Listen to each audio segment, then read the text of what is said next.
श्रीमद् भगवद गीता अध्याय संख्या 4 श्लोक संख्या 13 से आगे तक। 13वां श्लोक पढ़ता हूँ।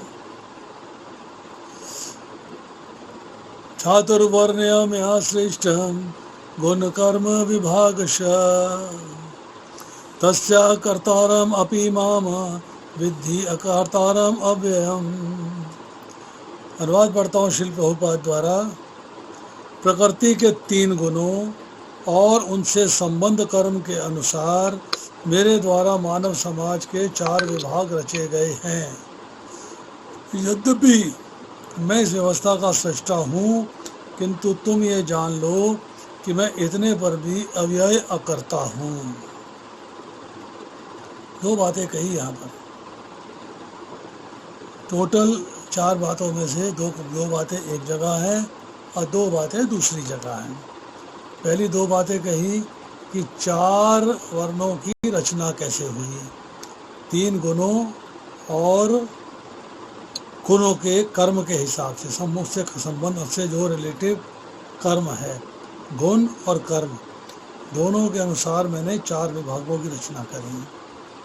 फिर बोला कि मैं इसको बनाने वाला हूँ, परंतु फिर भी मैं अव्यय अकर्ता हूँ, मतलब बनाने वाला नहीं हूँ, मतलब करने वाला नहीं हूँ।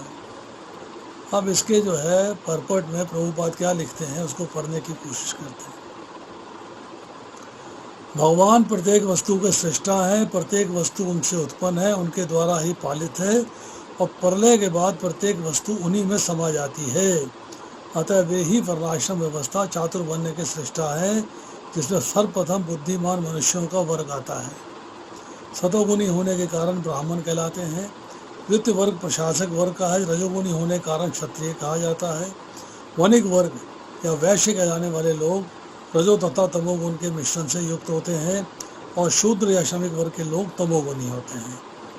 तो जो 3 प्रकार के गुण हैं उनके अनुसार कैसे रचना हुई है ये प्रभुपाद ने यहाँ पे लिख दिया और भगवान ने इसके अनुसार रचना करी है। समाज के इन 4 विभागों की सृष्टि करने पर भी, नोट करिएगा पॉइंट, 4 विभागों की रचना भगवान ने कर दी। सृष्टि करने पर भी भगवान कृष्ण इनमें से किसी वर्ण में नहीं आते, किसी विभाग में नहीं आते। ना वो सतोगुण में आते हैं, ना रजोगुण में आते हैं, रजोगुण और तमोगुण के मिश्रण में आते हैं और ना ही वो तमोगुण में आते हैं, क्योंकि वे उन बद्ध जीवों में से नहीं है। भगवान बद्ध जीव नहीं है, भगवान ट्रांसेंडेंटल हैं, दिव्य हैं, बद्ध जीव नहीं है। बद्ध जीव जिसका एक अंश जो है मानव समाज के रूप में है।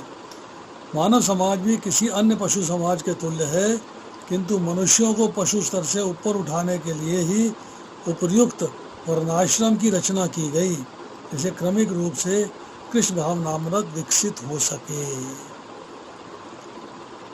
मानव समाज का भी जो स्ट्रक्चर है उसमें चेंज लाए, जहाँ ब्राह्मण हुआ, क्षत्रिय हुआ, वैश्य हुआ, शूद्र हुआ, ऐसा चेंज अगर हम देखेंगे तो पशुओं में भी है, पक्षियों में भी है और वृक्ष और लताओं में भी है। उसको अभी स्टडी करने की कोशिश करेंगे। किसी विशेष व्यक्ति की किसी कार्य के प्रति प्रवृत्ति का निर्धारण उसके द्वारा प्रकृति के अर्जित गुणों के द्वारा ही किया जाता है। ये बात हमने जो है पीछे 3रे अध्याय में पढ़ी, जहाँ भगवान ने कहा प्रत्येक व्यक्ति को प्रकृति से अर्जित गुणों के अनुसार विवश होकर कर्म करना पड़ता है, क्योंकि कोई एक भी क्षण के लिए भी बिना कर्म किए नहीं रह सकता। तो प्रकृति से जो गुण अर्जित करता है उसके अनुसार जो है उसका कार्य निर्धारण होता है। अब इसके बाद लिखा कृष्ण भावना भावित व्यक्ति ब्राह्मण से भी बढ़कर होता है। यद्यपि गुण के अनुसार ब्राह्मण को ब्रह्म या परम सत्य के विषय में ज्ञान होना चाहिए, किंतु उनमें से अधिकांश भगवान कृष्ण के निर्विशेष ब्रह्म रूप को ही प्राप्त कर पाते हैं।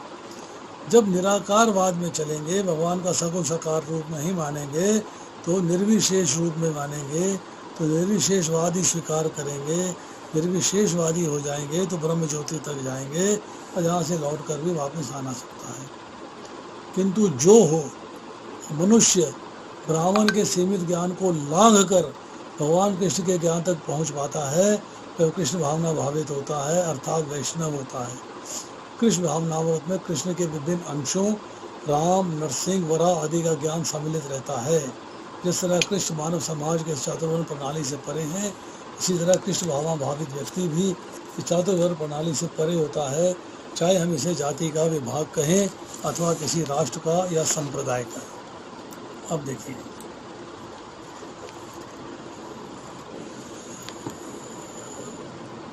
वर्णाश्रम धर्म के अंदर अगर व्यक्ति फिट नहीं बैठता है तो पशु के समान है।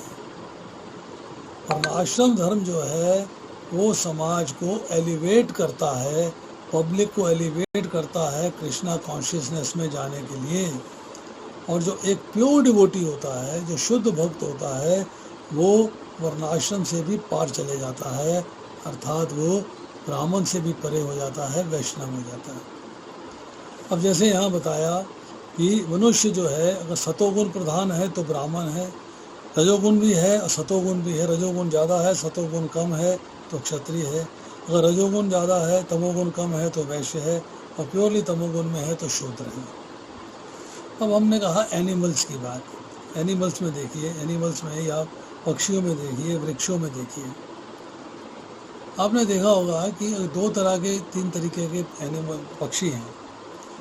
कबूतर है, चिड़िया है, कोयल है, इनको आप देखते हैं तो बड़े सॉफ्ट हैं, ये खतरनाक नहीं है। परंतु बाज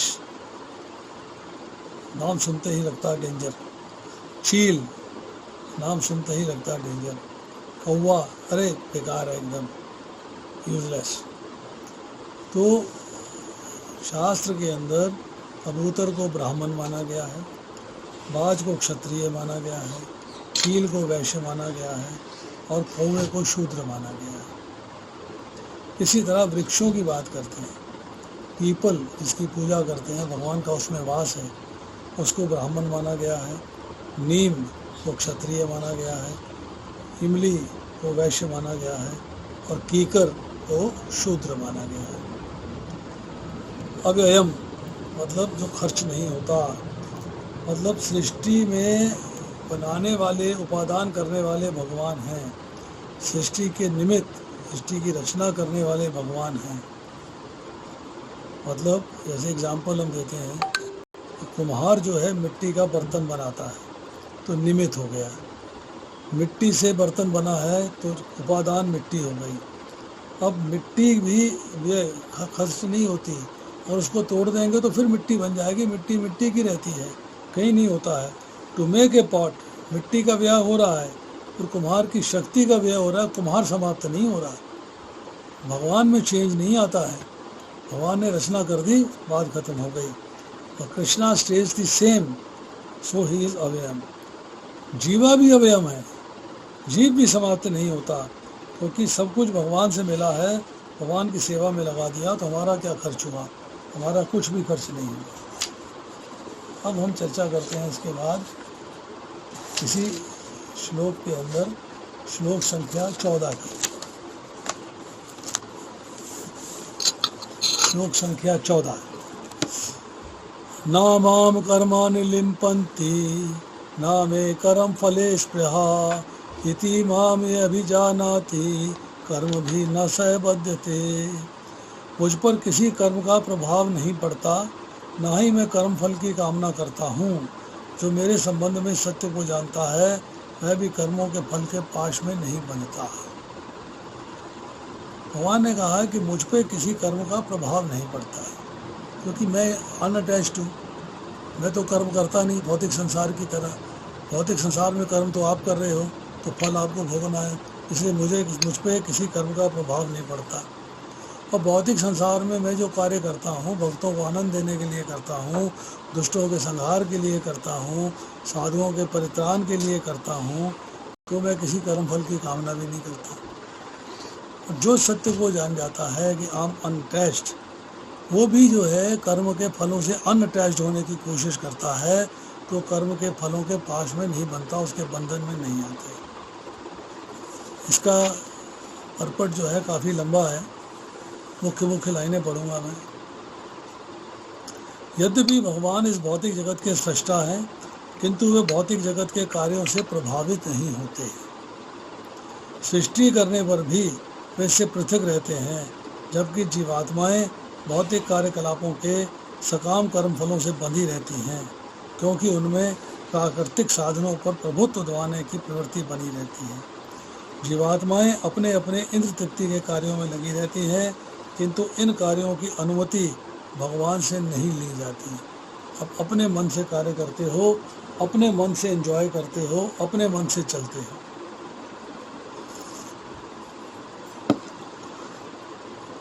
इसके बाद स्वामी कभी भी कर्मचारियों का सा निम्न स्तरीय सुख नहीं चाहता, इसलिए स्वयं पूर्ण होने के कारण भगवान को तथा कथित स्वर्ग सुख का कोई आकर्षण नहीं रहता। स्वर्ग के देवता उनके द्वारा नियुक्त सेवक हैं। पृथ्वी पर उगने वाली विभिन्न वनस्पतियों के उगने के लिए वर्षा उत्तरदायी नहीं है, यद्यपि वर्षा के बिना वनस्पति नहीं उग सकती। वैदिक स्मृति में इस तथ्य की पुष्टि इस प्रकार होती है। निमित्त मात्र मेवासह सज्जा नाम सर्ग कर्मणि प्रधान कारणी भूतायतो वे सज्ज शक्तयः।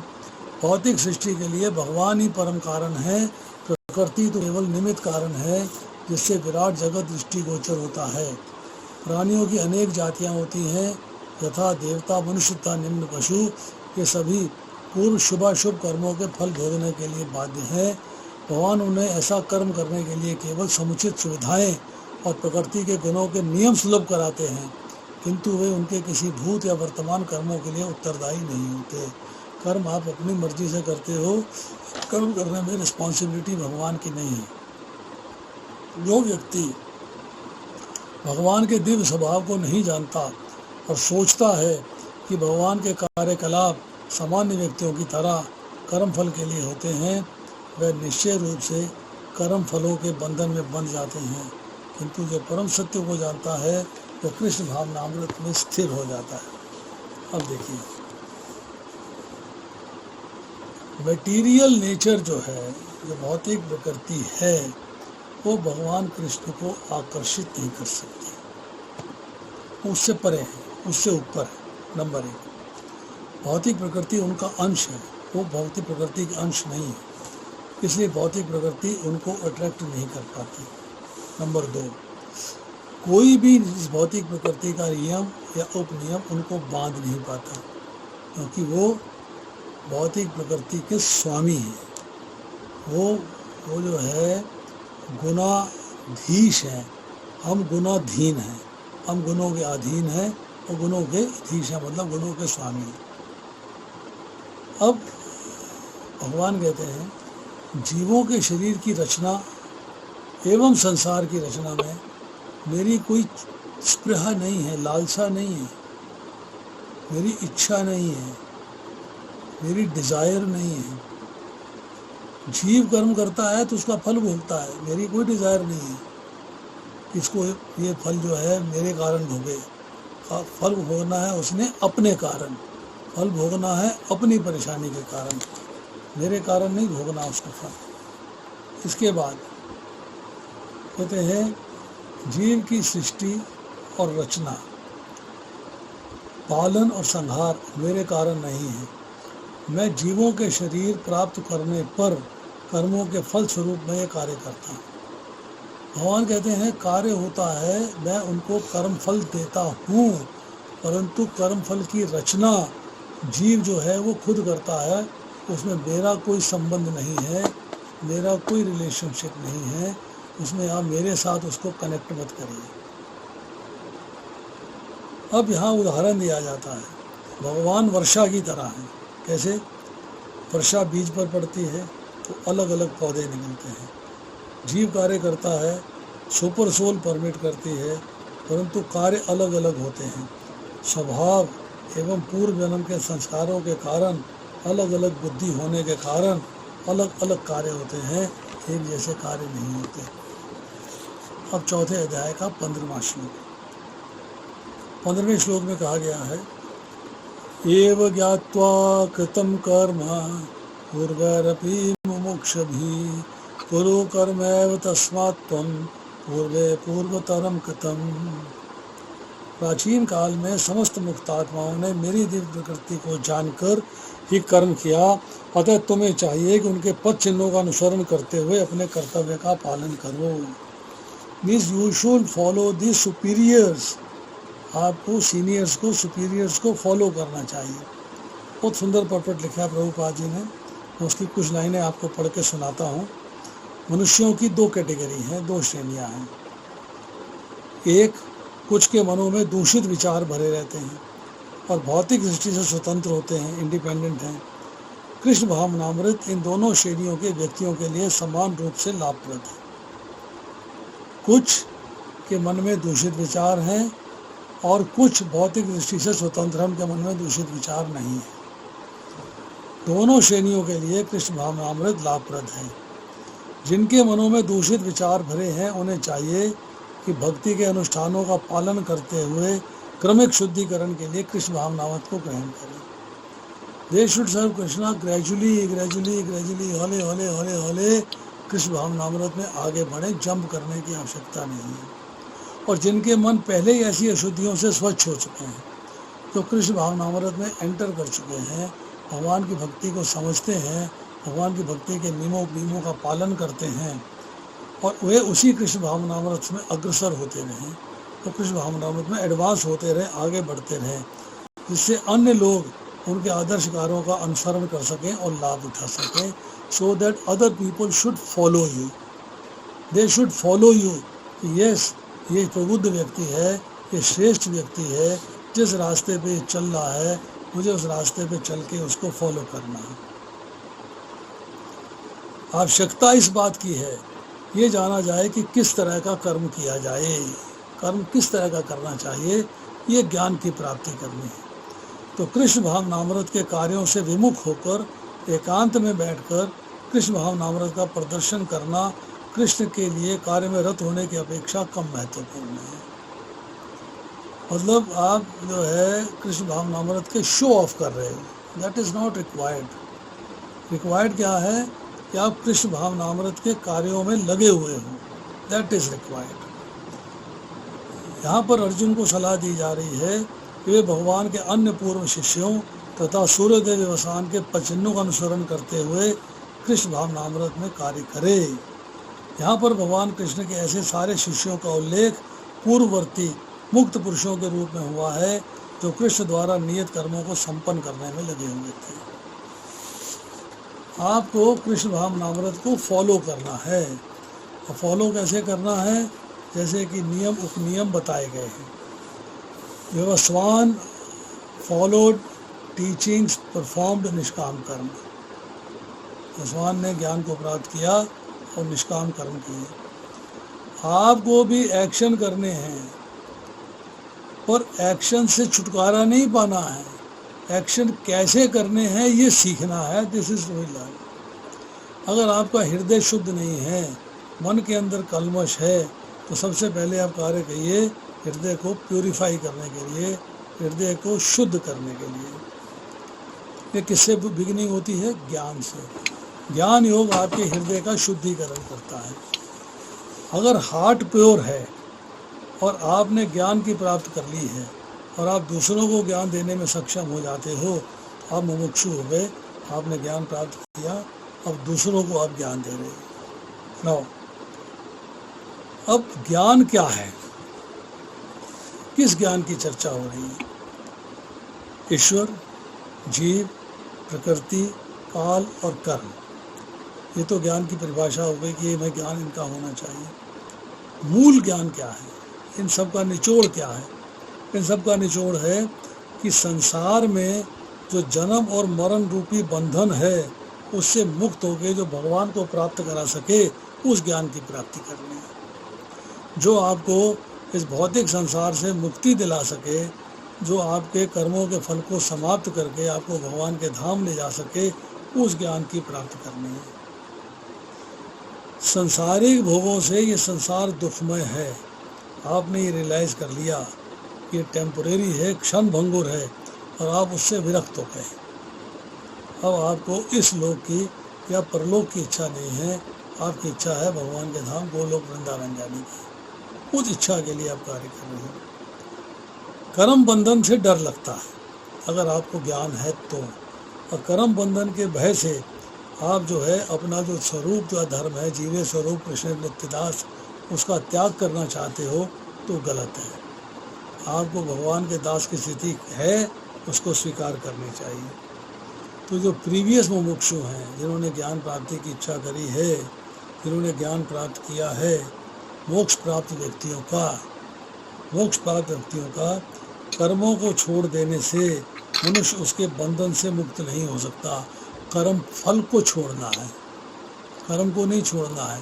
कर्म ऐसा करना है जिसके फल की प्राप्ति ना हो। अब आती है श्लोक संख्या 16। किम कर्म किम अकर्म इति कव्य अपि अत्र मोहिता तत्ते कर्म प्रवक्ष्यामि यत ज्ञात्वा मोक्ष से अशुभात। कर्म क्या है, अकर्म क्या है, इसे निश्चित करने में बुद्धिमान व्यक्ति भी मोहग्रस्त हो जाते हैं। अतः मैं तुमको बताऊंगा कि कर्म क्या है, जिसे जानकर तुम सारे अशुभ से मुक्त हो सकोगे। भगवान सारे अशुभ से मुक्त होने की बात करते हैं। अशुभ क्या है? अशुभ वो है जिसका रिजल्ट शुभ ना हो। और आपके लिए शुभ क्या है? शुभ है भगवान के धाम जाना। अर्थात कोई भी कार्य, उसका फल अगर आपको इस भौतिक बंधन में बंधने के लिए मजबूर करता है तो सारा अशुभ है, चाहे वो पुण्य फल हो और चाहे पाप फल हो। तो यहाँ कहा जा रहा है कर्म क्या है, अकर्म क्या है, इसका फैसला करने में जो इंटेलिजेंट पीपल है वो भी धोखा खा जाते हैं और मोहग्रस्त हो जाते हैं। भगवान कहते हैं मैं बता रहा हूँ, जो उसको सुनो, मेरी बात पे चलो। प्रभुपाद लिखते हैं कृष्ण भावनामृत में जो कर्म किया जाए वह पूर्ववर्ती प्रमाणिक भक्तों के आदर्श के अनुसार होना चाहिए। इसका निर्देश 15वें श्लोक में किया गया है। ऐसा कर्म स्वतंत्र क्यों नहीं होना चाहिए, इसकी व्याख्या अगले श्लोक में दी जा रही है। अब आगे लिखते हैं प्रभुपाद, कृष्ण भावनामृत में कर्म करने के लिए मनुष्य को उन प्रमाणिक पुरुषों के नेतृत्व का अनुगमन करना होता है। जो आपके श्रेष्ठ जन हैं, जो श्रेष्ठ पुरुष हैं, जो प्रमाणिक पुरुष हैं, बोनाफाइड हैं, वो जिस रास्ते पे चल रहे हैं आपको उस रास्ते पे चलना होता है। कौन है वो? जो गुरु परंपरा में हो, जैसा कि अध्याय के आरंभ में कहा जा चुका है।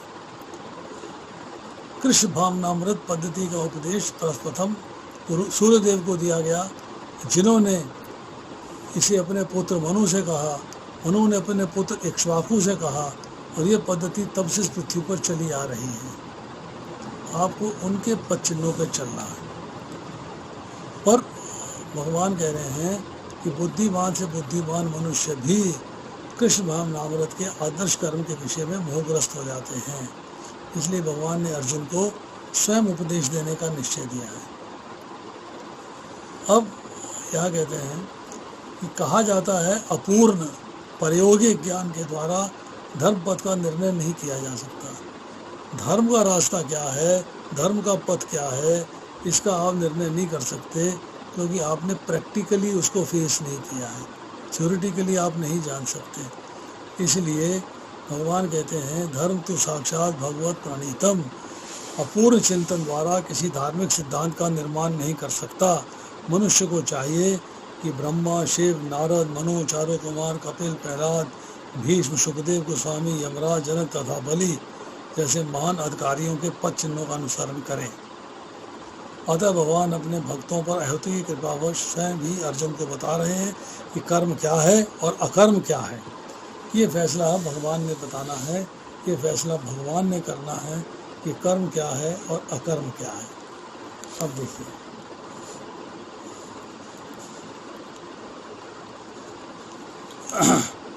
Principles of religion cannot be understood simply by speculation. अंदाजे से, मनोधर्म से अपने विचार करते हुए आप धार्मिक सिद्धांत का नहीं जान सकते। धर्म का सिद्धांत क्या है? अब विवेकी पुरुष को आपने देखा और देखा देखी मात्र से धर्म का कार्य नहीं करना चाहिए, परंतु उसके कारण को जान के, उसके प्रकार को जान के, उसको समझ के, सोच के, विचार करके, अब उसके दुर्गे तत्व को जानने के बाद ही कार्य करना चाहिए। और भगवान अब दुर्गे तत्व बता रहे हैं। दुर्गे तत्व क्या है? दुर्गे तत्व क्या है? भगवान इस बात की चर्चा कर रहे हैं। कौन से कर्म को करना है, कौन से कर्म फल का त्याग करना है, कौन सा कर्म नहीं करना है, कौन से कर्म का पालन करना है, मतलब बंधन का कारण क्या है और बंधन की मुक्ति क्या है, इस बात को आपको जानना चाहिए। अब कर्म चाहे सात्विक हो, चाहे राजसिक हो, चाहे तामसिक हो, अगर आपका भाव राजस है तो वही कर्म राजसिक हो जाएगा, भाव तामस है तो वही भाव तामसिक हो जाएगा। अब आप देवता की पूजा करते हैं, आप देवता की उपासना करते हैं और भगवान को प्राप्त करना चाहते हैं, और सारे कार्य आपके सात्विक हैं, तो आपकी पूजा जो है वो सात्विक हो जाएगी।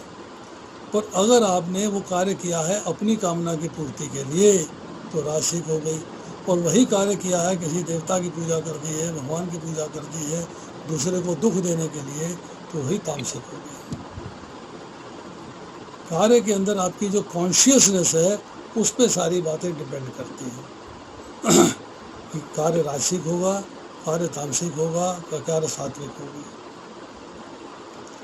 कर्मों में लिप्त हो जाना, अब कर्म के अंदर ही इन्वॉल्व हो जाना, मतलब आपका राग हो गया कर्म के साथ, ममता हो गई, आसक्ति हो गई, फल की इच्छा हो गई, तो बंधन में आ गए। अब कर्म में निर्लिप्तता है, कर्म कर रहे हैं, निर्लिप्त होकर कार्य कर रहे हैं, उसके फल में आसक्ति नहीं है, फल में ममता नहीं है, फल की इच्छा नहीं है, तो मुक्ति प्राप्त हो जाएगी। आपकी प्रवृत्ति और निवृत्ति दो चीज़ें हैं। प्रवृत्ति मतलब कार्य में करना, निवृत्ति मतलब कार्य से छुटकारा पाना। बंधन तो कामना से होता है, ममता से होता है, आसक्ति से होता है, उसमें इन्वॉल्व होने से होता है। अगर आपकी जो है प्रवृत्ति है भगवान के प्रति कार्य करने में, तो आपको मुक्ति प्राप्त हो जाएगी। आपकी प्रवृत्ति जो है वो है अपने प्रति कार्य करने में, तो आपको बंधन की प्राप्ति होगी। अब आती है श्लोक संख्या 17।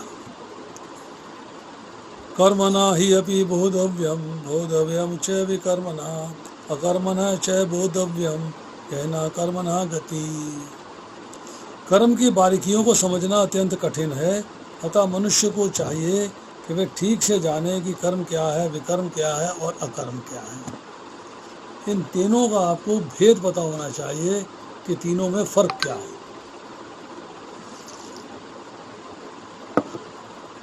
इसके परपट में तात्पर्य में प्रभुपाद लिखते हैं, यदि कोई सचमुच ही भव बंधन से मुक्ति चाहता है तो उसे कर्म, अकर्म तथा विकर्म के अंतर को समझना होगा। कर्म, अकर्म तथा विकर्म का विश्लेषण की आवश्यकता है, क्योंकि ये अत्यंत गहन विषय है, वेरी सीक्रेट नॉलेज है ये। कृष्ण भावनामृत तथा गुणों के अनुसार कर्म को समझने के लिए परमेश्वर के साथ अपने संबंध को जानना होगा। दैट इज़ वाई हम भगवद गीता में कहते हैं कि पहले 6 अध्याय भगवान के साथ अपने संबंध को जानने के हैं। दूसरे शब्दों में, जिसने ये भली बात ही समझ लिया है कि वे जानता है कि जीवात्मा भगवान का नित्य दास है और फलस्वरूप उसे कृष्ण भावनामृत में कार्य करना है। संपूर्ण भगवद गीता का यही लक्ष्य है। इस भावनामृत के विरुद्ध सारे निष्कर्ष एवं परिणाम विकर्म या निषिद्ध कर्म हैं। इसे समझने के लिए मनुष्य को कृष्ण भावनामृत के अधिकारियों की संगति करनी होती है और उसे रहस्य को समझना होता है। ये साक्षात भगवान से समझने के समान है, अन्यथा बुद्धिमान से बुद्धिमान मनुष्य भी मोहग्रस्त हो जाता है। अब कर्म का तत्व क्या निकला इससे? कर्म का तत्व है, एक्चुअल पता लगेगा 18वें श्लोक के अंदर, और कर्म का तत्व है कर्म करते हुए निर्लिप्त रहना, कर्म में लिप्त नहीं हो जाना।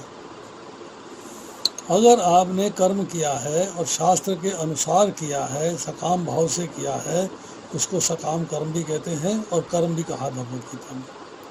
अगर आपने निष्काम भाव से कर्म किया है, ममता, आसक्ति, फल की इच्छा से रहित है, भगवान के लिए कार्य किया है, तो अकर्म कहलाता है। पर अगर आपने अपनी कामना की पूर्ति के लिए सकाम भाव से कर्म किया है परंतु शास्त्र के विरुद्ध किया है, दूसरों को दुख देना, अहित करना, तो विकर्म हो गया।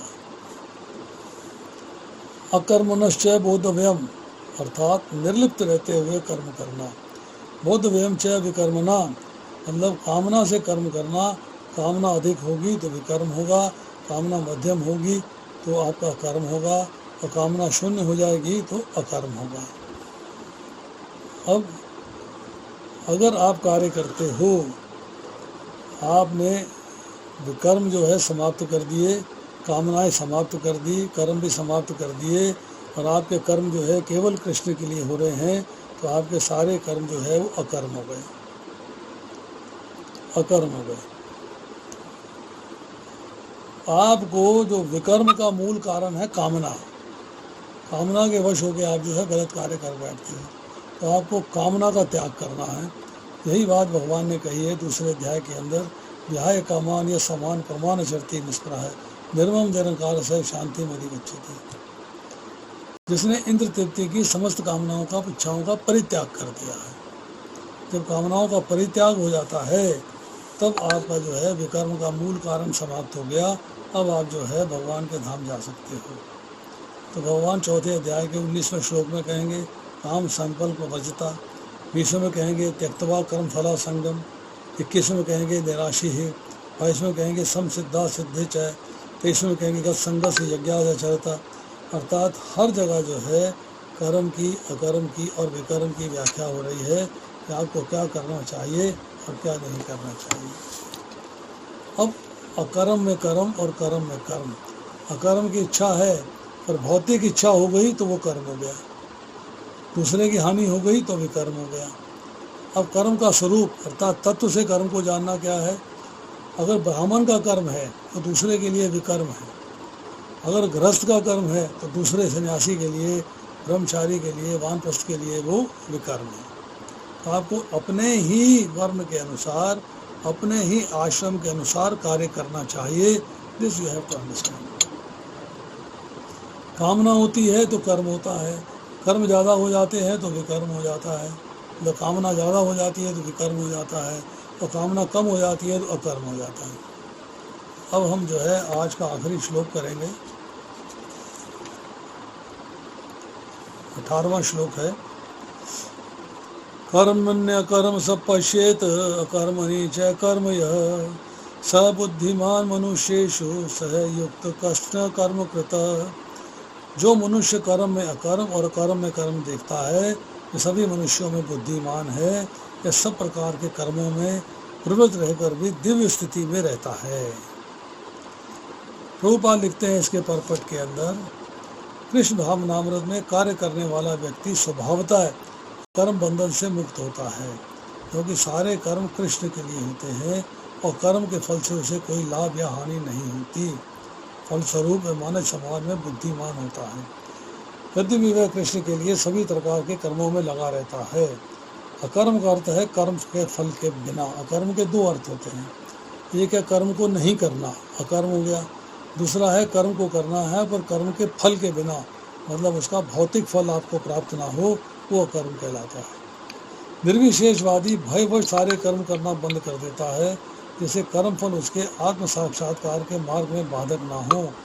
किंतु सगुणवादी अपनी स्थिति से भली भांति परिचित रहता है कि वह भगवान का नित्य दास है, अतः वह अपने आप को कृष्ण भावनामृत के कार्यों में तत्पर रखता है।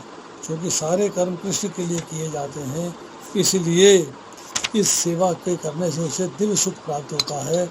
इस विधि में लगे रहते तो व्यक्तिगत इंद्र तृप्ति की इच्छा से रहित होते हैं। कृष्ण के प्रति उनका नित्य दास्य भाव उन्हें सभी प्रकार के कर्म फल से मुक्त कर देता है। अब देखिए, कर्म के आरंभ होता है, कर्म का अंत होता है। इसी तरह कर्म फल का भी आरंभ होता है, कर्म फल का भी अंत होता है। अब सन्यासी की चर्चा करते हैं। जो अपने आप को सन्यासी कहते हैं, एक्चुअल में है नहीं। हमने दूसरे तीसरे अध्याय में इसकी चर्चा करी है। जो नॉलेज अर्थात ज्ञान को पार करके एक्चुअल स्थिति में नहीं आ पाए कृष्ण भावनामृत की, वो एक्टिविटीज़ परफॉर्म करने तो लगते हैं, पर वो कृष्ण की सर्विस में नहीं होती। भगवे कपड़े पहन लिए सन्यासी हो गए, ऐसा नहीं होता। अब लाइबल टू रिएक्शंस, अब है अकर्म में कर्म को देखना है। क्या मतलब? निर्लिप्त रहते हुए कार्य करना है, आपको लिप्त नहीं होना है। आपको कर्म में अकर्म को देखना, मतलब no reaction to action in Krishna consciousness, वो अकर्म कहलाएगा। अब आप कर्म करते हुए या ना करते हुए उसमें लिप्त नहीं होते हैं, उससे निर्लिप्त रहते हैं। Means to understand the secret कि सब कर्म केवल कृष्ण के लिए ही करने हैं, अर्थात अपने लिए किए गए कर्म कर्म के बंधन में बांधते हैं। आप जो है पुनरपि जन्मम और पुनरपि मरणम के बंधन में फंस जाते हैं। अब अकर्म में कर्म को देखना क्या है कि दोनों को एक रूप देखना है। अकर्म ही मेरे कर्म है और कर्म ही मेरे अकर्म है, इस सीक्रेट को जान लेना। दोनों में सार एक ही है, निर्लिप्तता। मतलब कर्म में अकर्म को देखना, कर्म करते हुए या कर्म ना करते हुए निर्लिप्तता ही रहती है। आप भगवान के प्रति समर्पित रहते हैं। मेन चीज़ क्या है? Not getting involve in fruits of actions. आप कर्म फलों के प्रति आसक्त नहीं होते, उसके प्रति आश्रित नहीं होते। मीन्स फर्स्ट इज निर्लिप्तता, डिटैचमेंट, सेकंड इज कर्म। आप में कर्म के प्रति डिटैचमेंट है, उस कर्म के प्रति जो भगवान के प्रति नहीं है। जो भगवान के प्रति कर्म है उसमें आपकी अटैचमेंट है। नौ, पहले कर्म है फिर निर्लिप्तता है। पहले हमने पढ़ा, पहले निर्लिप्तता है फिर कर्म। अकर्म का मतलब ये है कर्म करना या ना करना मुख्य है, और किसके लिए करना है? कृष्ण के लिए करना है। ये है अकर्म में कर्म को देखना। अब सिंपल भाषा में समझ लीजिए, सिंपल भाषा में। एक व्यक्ति से पूछा कि आप क्या करते हो? बोला कृष्ण की सेवा। क्या काम करते हो? कृष्ण की सेवा। उससे पूछा आपके कर्म क्या है? कृष्ण की सेवा। बोलो अकर्म।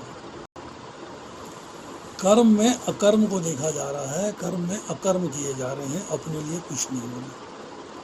एक दूसरा व्यक्ति है जो भगवान के लिए कार्य करता है, उसके सारे कर्म अकर्म हैं। उससे पूछा तुम क्या कार्य करते हो? कृष्ण की सेवा। तुम अकर्म कर रहे हो, वही तुम्हारे कर्म है। मतलब कर्म में अकर्म है, अकर्म में कर्म है। बड़ा सिंपल है अंडरस्टैंड करना कि मैं कार्य केवल भगवान के लिए करता हूँ, वही मेरा कर्म है, वही मेरा अकर्म है। दोनों स्थितियाँ मेरे लिए एक समान है, क्योंकि मुझे कार्य केवल भगवान के लिए करना है। और कर्म करते हुए अहंकार, ममता, फल की इच्छा का त्याग हो गया तो अकर्म हो गया। इस रहस्य को समझना है। अकर्म में कर्म को देखना और कर्म में अकर्म को देखना। This is the answer. अभी समय क्या हो गया?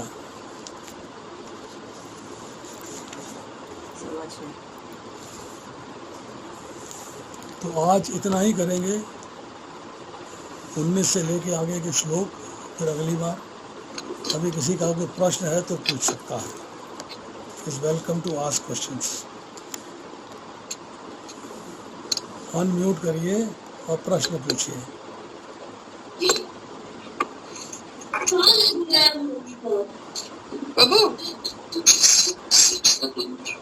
हाँ जी, श्वेता जी बताइए।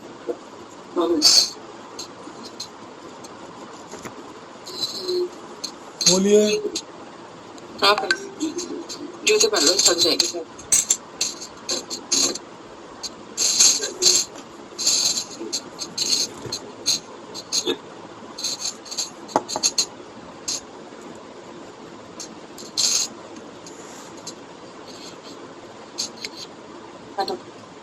श्री कृष्ण। यस माता जी, आप क्वेश्चन पूछिए। स्वतः माता जी, आपकी आवाज नहीं आ रही।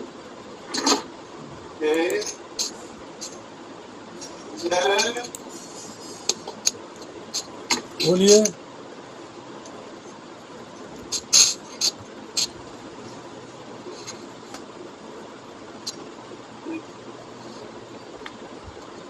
चलिए, माता जी सवाल नहीं कर पा रही हैं, तो और किसी का सवाल हो तो वो पूछ सकता है।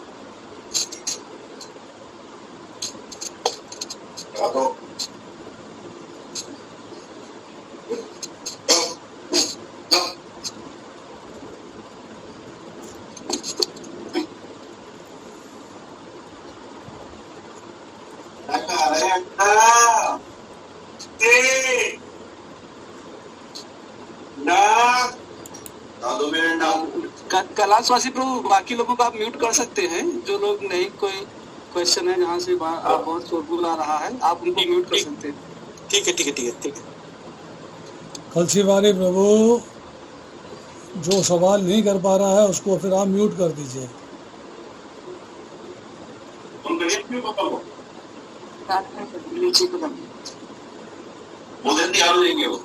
अरे बड़ा गोपाल ये नहीं बना वो नहीं है ना तो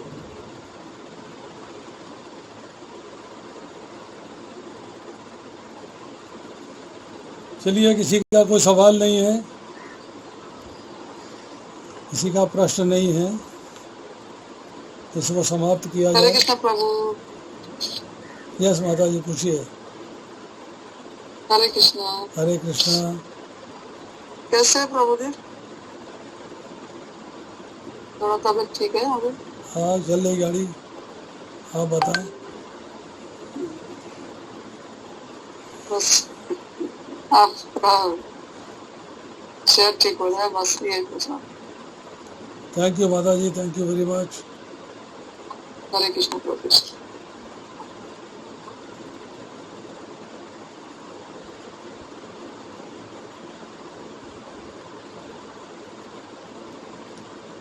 चलिए समाप्त करते हैं फिर। आत्म तत्व प्रभु। हरे कृष्णा। आत्मा तत्व प्रभु जी, आप म्यूट पे हैं। आत्मा तत्व आप। हरे कृष्ण प्रभु जी, किसी का हैंड रेज है, किसी को शायद सवाल पूछ रहा है सर, एक बार देख लीजिएगा। यस, ये पूछिए। आलादनी माता जी करके हैं जो गुरुग्राम से। पूछिए माता जी। हरे कृष्णा प्रभु जी। यस। प्रभु जी, ये द्वारा रिपीट करना जो आपने बताया था ना, जानवरों में भी सतोगुणी, रजोगुणी, तमोगुणी होते हैं, वृक्षों में भी होते हैं, उनके मैं नाम लिख नहीं पाई थी। अब आप लिखोगी ना, इसका रिकॉर्डिंग सुनना दोबारा से। ठीक है प्रभु। आप लिखने में बहुत सारी चीजें मिस कर देते हो। कबूतर ब्राह्मण होता है, बाज क्षत्रिय होता है, चील वैश्य होती है, शूद्र कौवा शूद्र होता है, पीपल ब्राह्मण होता है, नीम क्षत्रिय होती है, इमली वैश्य होती है, कीकर शूद्र होता है।